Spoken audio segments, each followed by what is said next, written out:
I thought I knew my wife. I mean, after 8 years of marriage, you think you've seen every side of someone, right? But that morning when Rachel announced she was pregnant, something in her voice, it didn't sound like joy. It sounded like relief. Like she just found the perfect solution to a problem I didn't even know existed. Before we dive into this story, if you're enjoying these real-life experiences, please hit that subscribe button and let me know in the comments if you've ever had your world turned upside down by someone you trusted completely. Your support means everything. The pregnancy announcement came at the worst possible time in our marriage. We've been fighting for months. Not the kind of fights you have early in a relationship about whose turn it is to do dishes. These were the deep, cutting arguments about whether we still wanted the same things. Whether we still wanted each other. Rachel worked as a marketing coordinator at a small firm downtown. I'd built my own consulting business from nothing, working 18-hour days for 3 years until it finally took off. Success came fast after that. New clients, bigger contracts, recognition in the industry. But somewhere along the way, Rachel started looking at me differently. Not with pride, with resentment. She'd make comments about how I was too busy for us now or how success had changed me. The truth was I was the same guy who used to bring her coffee in bed every morning. I just happened to be that guy with a thriving business now. But Rachel saw it as abandonment. Like my success was somehow taking something away from her. The night before the pregnancy announcement, we'd had our worst fight yet. She accused me of caring more about my clients than my own wife. I told her she was being unfair, that everything I was building was for us, for our future. She laughed bitterly and said, "What future, Ben? When was the last time we even talked about having kids?" That stung because she was right.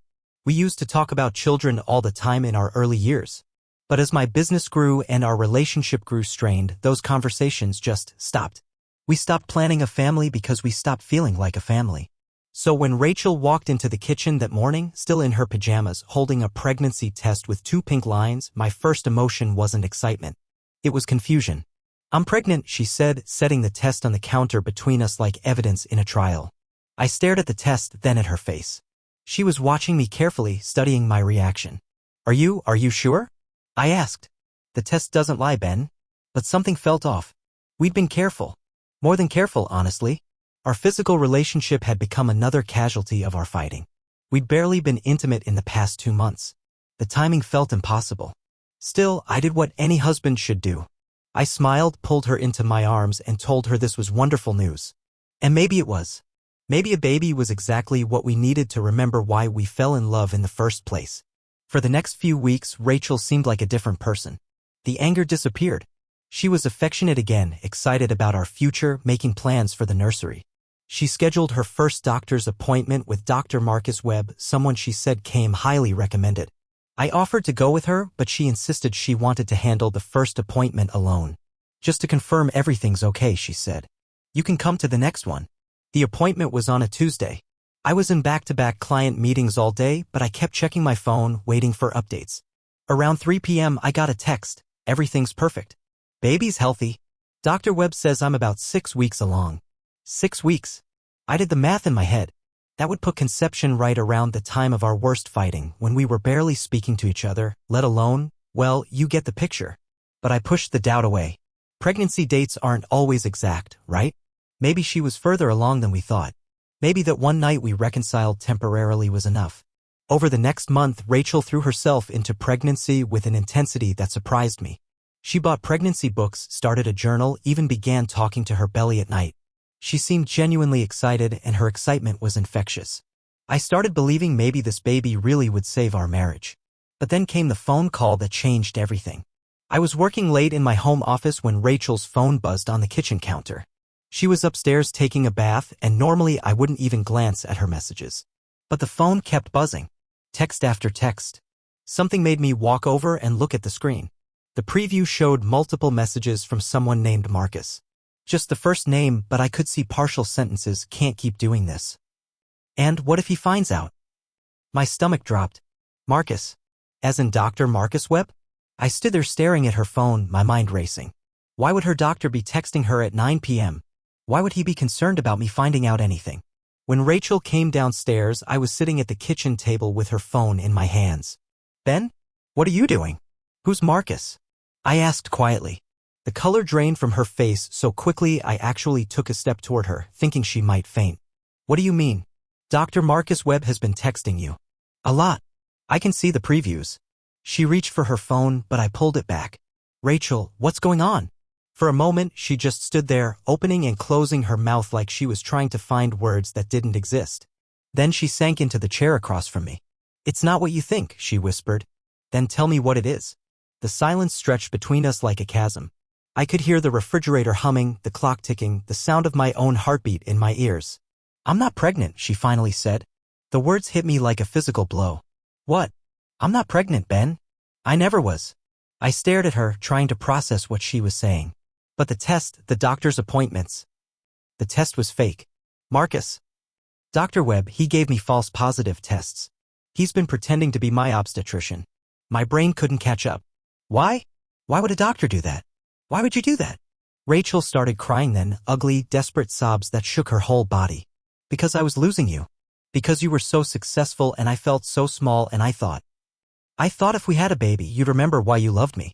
But Rachel, we could have just talked about having kids. We could have tried for real. You don't understand. She looked up at me with red, swollen eyes. Marcus isn't just any doctor. We've been. She didn't need to finish. I understood. You've been having an affair. She nodded miserably. It started 3 months ago. I was so angry at you, so lonely, and he was there and he listened and he made me feel special again. The betrayal hit me in waves. First the fake pregnancy. Then the affair. But there was something else, something that made my skin crawl. Why would he help you fake a pregnancy? What's in it for him? Rachel wiped her nose with the back of her hand.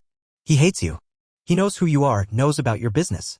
He went to college with your business partner, Jake. He always felt like Jake chose you over him for some consulting project years ago. He never got over it. The pieces were falling into place, each one more sickening than the last. So this was revenge? He was using you to get back at me? It wasn't supposed to be like that. At first, we just connected. But when I told him how unhappy I was, how successful you'd become, he got this look in his eyes. He said you probably thought you were better than everyone now. He said men like you needed to be brought down a peg. I felt nauseous. And the pregnancy idea? That was mine, she admitted quietly. I thought if we were having a baby, you'd prioritize us again. You'd slow down, spend more time at home. But I couldn't actually get pregnant because we weren't, because we barely. So you asked your boyfriend to help you fake it. He suggested it might work. He said he could make it look real, handle all the medical stuff. Make you believe it completely. I stood up abruptly, the chair scraping against the floor. How long were you planning to keep this up, Rachel? Until I started feeling the baby kick? Until it was time to deliver a baby that didn't exist? I don't know.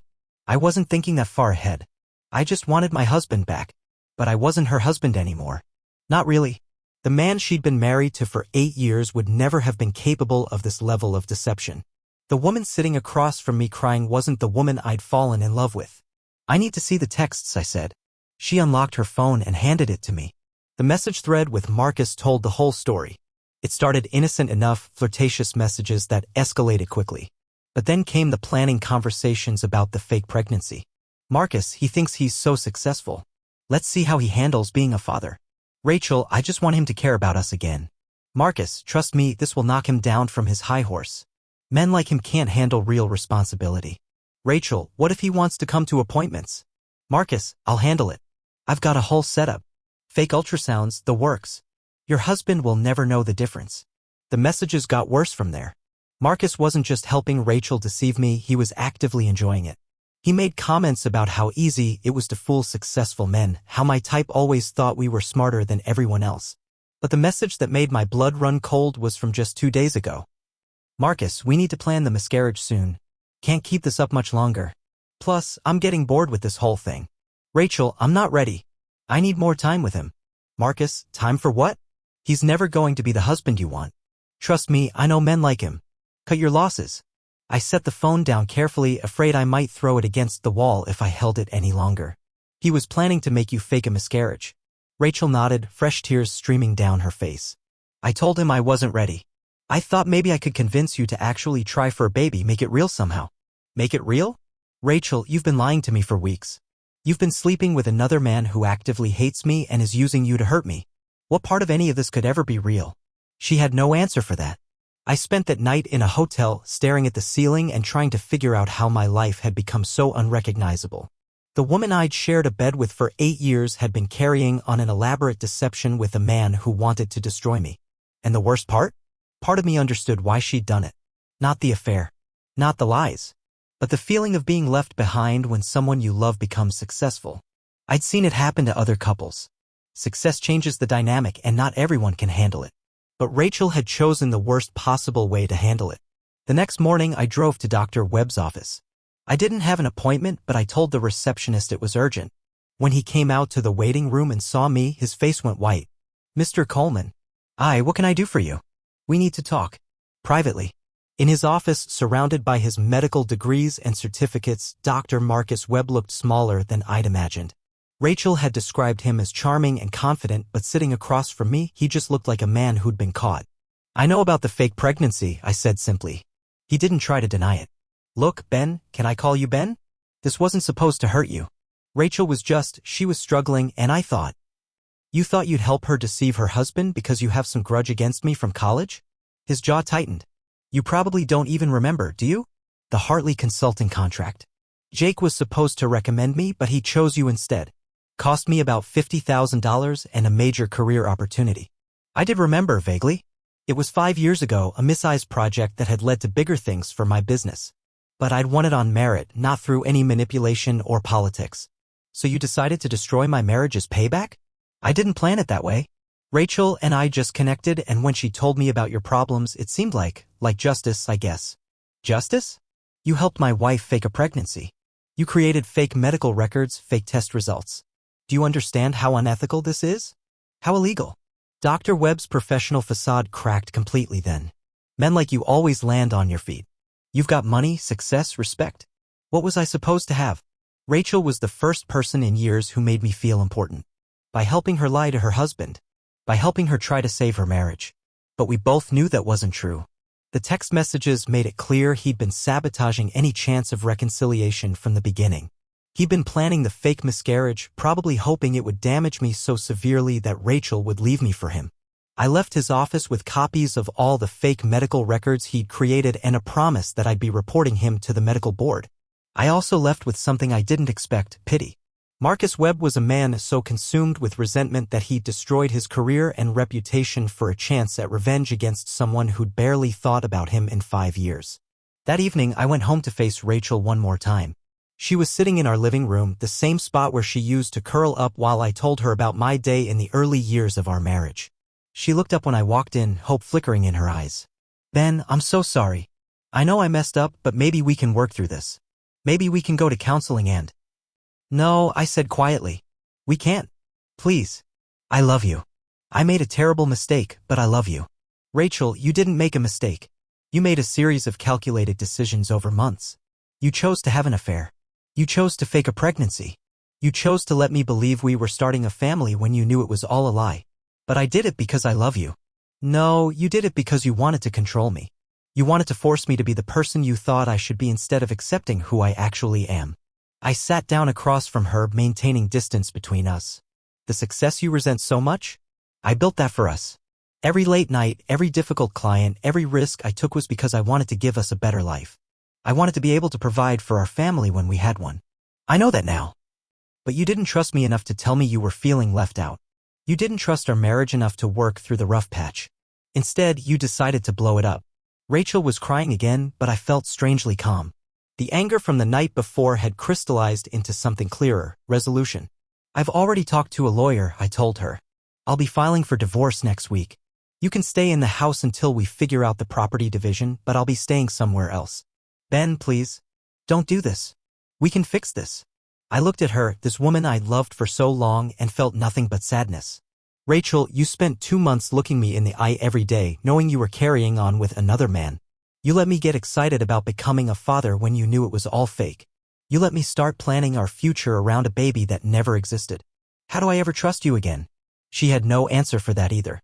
The divorce took 6 months to finalize. Rachel moved back to her sister's place in Portland.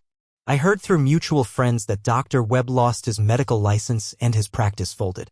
The medical board didn't take kindly to physicians creating false medical records, even for personal reasons. As for me, I threw myself back into work for a while, but eventually realized that wasn't the answer either. Success had never been the problem in our marriage. The problem was that we'd stopped communicating honestly about what we wanted and needed from each other.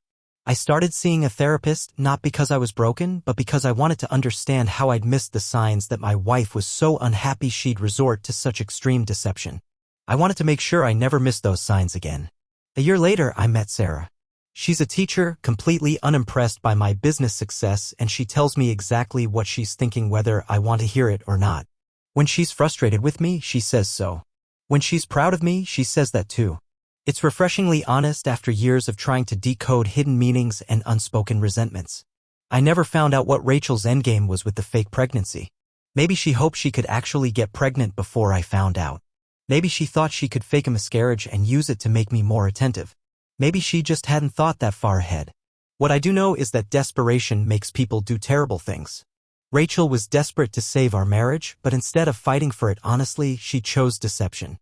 Marcus was desperate for revenge against a perceived slight, so he used a vulnerable woman to try to hurt me. Both of them lost more than they gained. Rachel lost a marriage that probably could have been saved with honest communication and maybe some counseling. Marcus lost his career and reputation. And I lost 8 years of my life with someone who turned out to be capable of looking me in the eye while lying about the most fundamental things. But I also gained something valuable, the knowledge that I deserve honesty in my relationships. I deserve a partner who trusts me enough to tell me when something's wrong instead of creating elaborate deceptions to manipulate me into being different.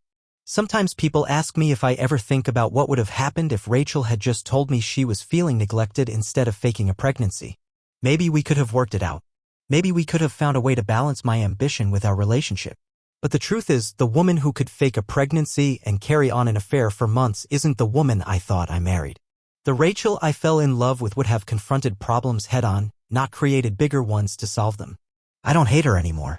I actually hope she's found happiness somewhere, hopefully with someone who appreciates honesty as much as I do now. But I also don't regret walking away from a marriage built on deception, even if the deception came from a place of love and desperation. Life's too short to spend it wondering what your partner is really thinking or whether the joy you're feeling is based on something real or something they want you to believe. If you've ever been in a relationship where communication broke down so completely that deception seemed like the only option, I'd love to hear your story in the comments. And if this resonated with you, hit that subscribe button for more real stories about the complicated truth of human relationships.